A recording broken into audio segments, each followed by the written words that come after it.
Sa ulat na inilabas nitong Huwebes, October 19, sinabi ng Police Office na ang operasyon na isinagawa ng operatiba ng Provincial Intelligence Unit o PIU at Provincial Drug Enforcement Unit o PD sa isang bahay sa Barangay Danau, Panglao, Bohol ay humantong sa pagkakaaresto ng 4 na sospek dahil sa pagbebenta ng hinihinalang shabu at hindi dokumentadong mga baril at bala.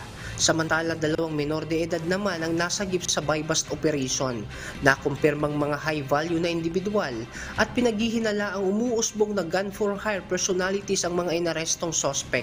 Bukod sa nakumpiskang shabu na nagkakahalaga ng 374,000 pesos, na-recover din ng mga otoridad ng 2 baril na kargado ang 9 na pirasong live ammunition at isang unit ng KG-9 submachine gun na kargado ng 19 na pirasong live ammunition.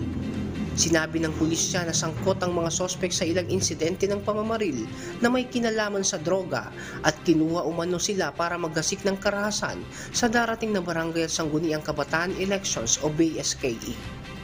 Diyos ang aming sandigan, serbisyo publiko ang aming pinakahalagahan. Edmond Disola, Humahataw!